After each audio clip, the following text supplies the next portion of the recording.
Assalamualaikum warahmatullahi wabarakatuh. Salam sejahtera bagi kita semua. Semoga selalu dalam kondisi kesehatan.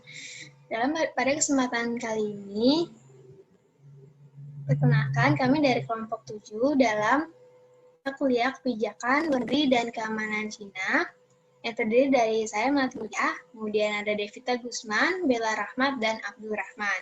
Kami ingin mempresentasikan mengenai Confucius Institute sebagai alat diplomasi budaya Cina di Indonesia.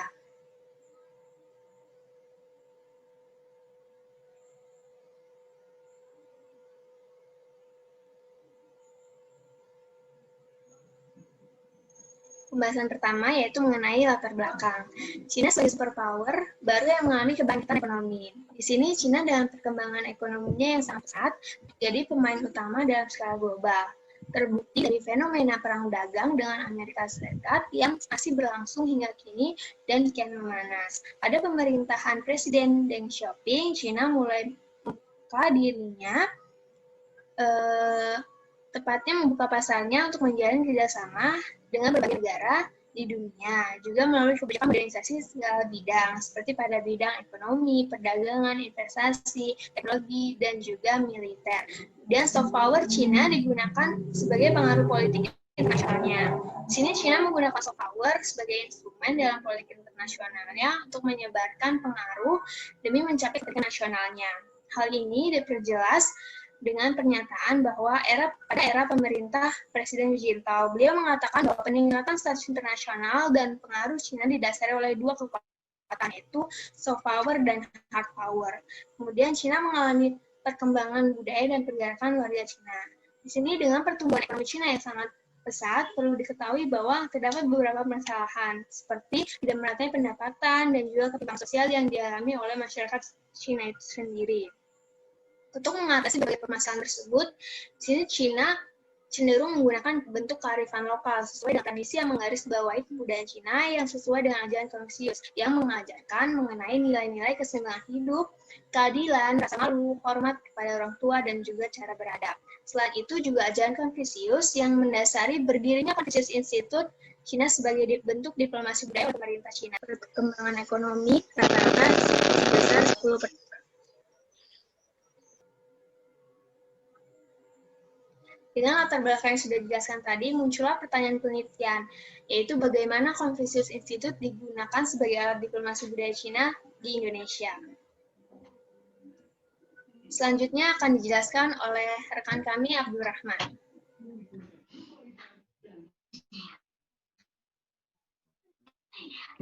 Next.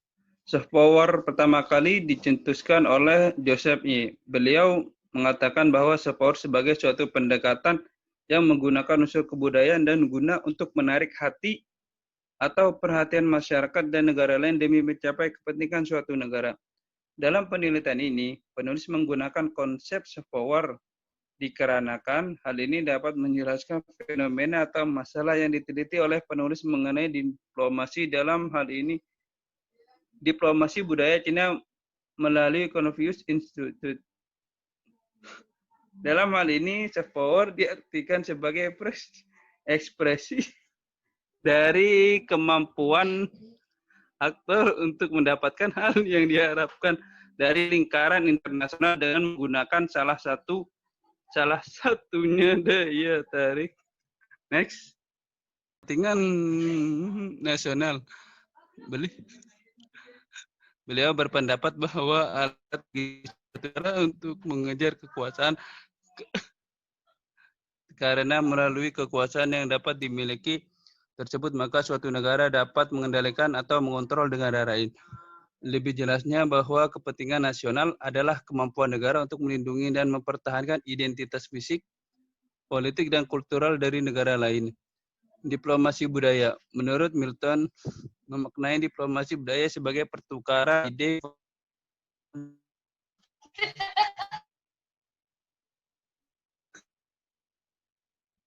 dari kebudayaan yang terjalin antara negara dan rakyatnya dalam hal ini menumbuhkan suatu kesepahaman bersama. Lebih lanjut bahwa diplomasi budaya dalam hal ini merupakan perangkat aktivitas budaya yang dilakukan oleh setiap negara dalam mempresentasikan budayanya untuk mempengaruhi atau memberikan pandangan kepada masyarakat internasional yang mempunyai keberagaman pandangan politik. Next.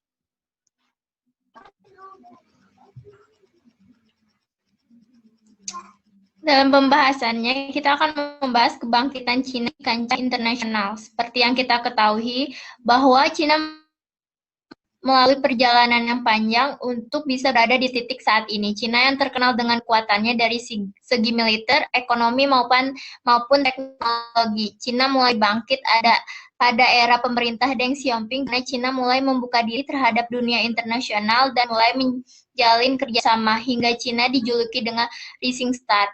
Dengan segala pengaruh Cina yang mendunia, kini Cina berusaha untuk lebih menggunakan soft power dibanding hard power, lebih menyebarkan pengaruhnya di dunia internasional. Next.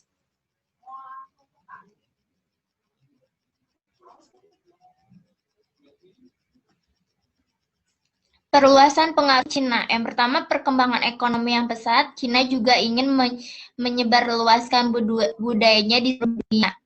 Di seluruh negara. Yang kedua, Cina memilih Confucius Institute sebagai salah satu alat yang penting pada diplomasi budayanya, bertepatan dengan agenda pemerintah untuk memperkenalkan konsep Konfusianisme dalam skala global yang menanamkan nilai luhur masyarakat Asia Timur. Yang ketiga, Cina mendirikan Confucius Institute sebagai bentuk penyebaran budaya dan bahasa Cina pada tahun 2004. Yang keempat, Confucius Institute hadir sebagai upaya dalam memenuhi permintaan akan bahasa Mandarin di negara lain, serta juga bagaimana menciptakan hubungan baik dengan negara-negara lain, serta menciptakan dunia yang harmonis. Lalu yang terakhir, Confucius Institute sebagai salah satu tool dalam diplomasi budaya Cina, kemudian menjadi salah satu indikator dan meningkatkan soft power Cina, internasionalisasi pendidikan bahasa dan budaya Cina melalui Confucius Institute, kemudian mulai dilakukan secara masif.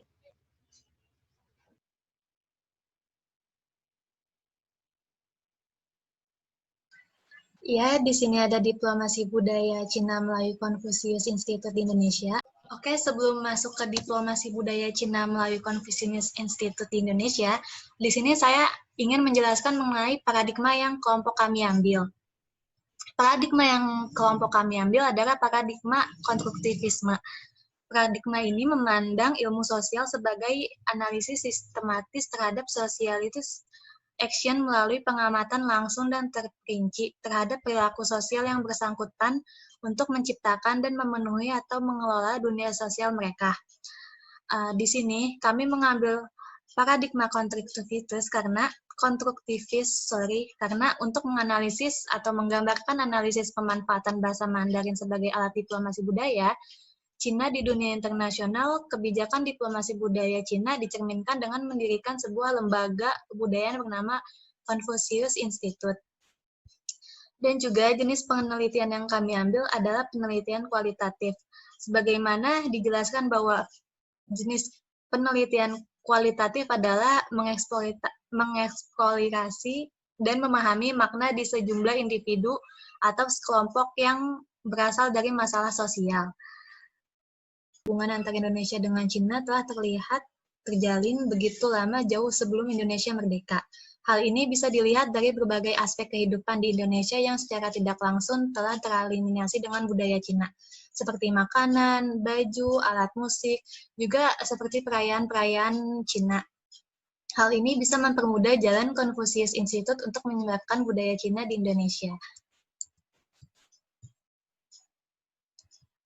Tanggal 28 September 2007, diadakan penandatanganan dan upacara pembukaan Pusat Pengajaran Bahasa Cina Jakarta di Kedutaan Besar Cina di Indonesia.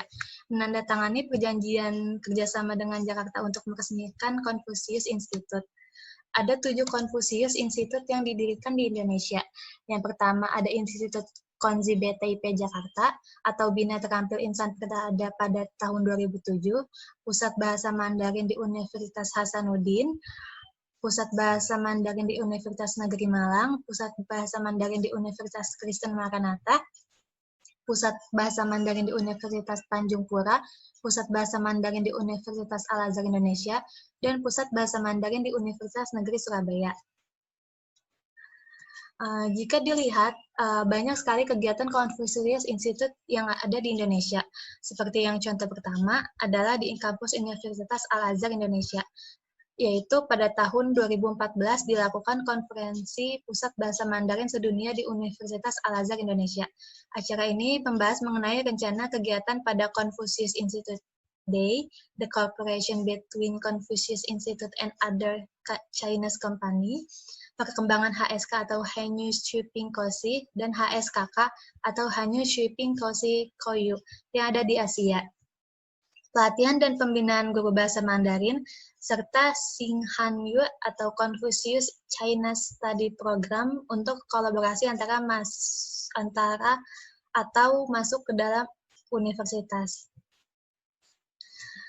Di sini kita mengambil beberapa kegiatan Confucius Institute di Indonesia. Yang pertama ada kegiatan Mandarin Festival pada tahun 2019. Acara ini diadakan dengan berbagai lomba seperti lomba menyanyi, karaoke, pameran majalah dinding, dan ada berbagai pementasan keterampilan tertentu untuk mencari talent-talent dari China. Yang kedua, kegiatan pada tahun 2020 sekaligus menandai peringatan 70 tahun terjalinnya hubungan diplomatik antara Indonesia dan Cina. Kegiatan ini diselenggarakan selama kurang lebih 2 bulan lamanya secara online dikarenakan pandemi COVID-19.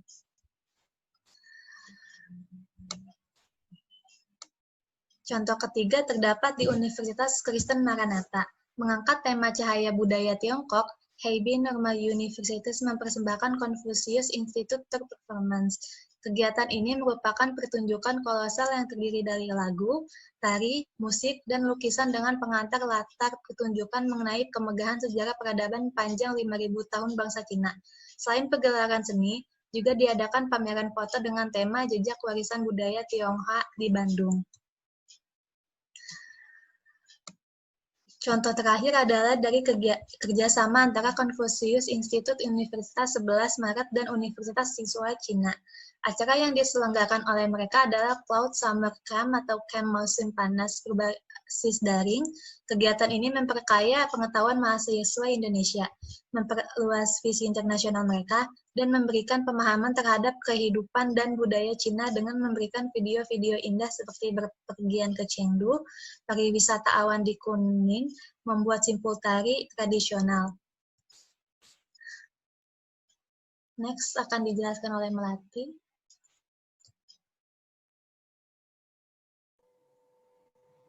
Oke, kita sampai pada penutup. Kesimpulannya yaitu, kebijakan pada era Presiden Shopping membawa pengaruh besar terhadap perekonomian Cina, yang mana Cina mulai membuka diri terhadap dunia internasional, bahkan berbagai kerjasama dengan negara lain. Hal tersebut mengantarkan Cina pada titik kesuksesan dalam pertumbuhan ekonomi Cina yang sangat besar, terhitung dengan pertumbuhan ekonomi mencapai rata-rata 10% per tahunnya. Cina maka tak heran jika Cina sendiri ingin lebih menyebarluaskan pengaruhnya juga dalam bidang kebudayaan. Hal tersebut diwujudkan dengan salah satu yang menjadi melalui Confucius Institute yang didirikan pada tahun 2004 oleh Kementerian Pendidikan Republik Cina yang bertujuan untuk mempromosikan bahasa dan budaya Cina. Melalui Confucius Institute, Cina juga menanamkan nilai-nilai ajaran Konfusianisme yang menjadi nilai luhur dari masyarakat Asia Timur, khususnya Cina. Confucius Institute ini digunakan oleh pemerintah Cina menjadikan salah satu diplomasi budaya yang kemudian meningkatkan soft power Cina di dunia internasional. Adanya hubungan bilateral yang baik, maka dengan mudah Cina menyebarluaskan soft power-nya di Indonesia dengan diplomasi budaya melalui Confucius Institute. Hingga terdapat 7 tempat berdirinya Confucius Institute di Indonesia, yang banyaknya tersebar di berbagai universitas di Indonesia.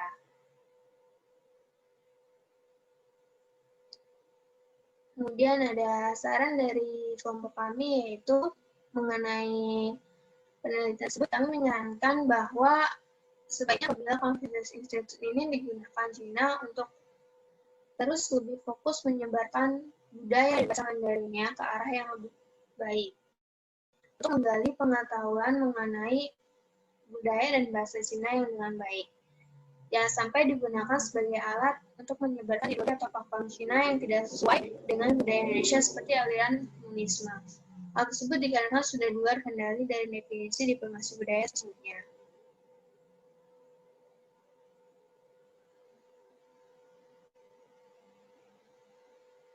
selesai dari presentasi kami. Jika ada yang ingin bertanya, silakan ditanyakan di study. Kami kelompok 7, mohon maaf jika masih ada kekurangan dan kesalahan. Wassalamualaikum warahmatullahi wabarakatuh.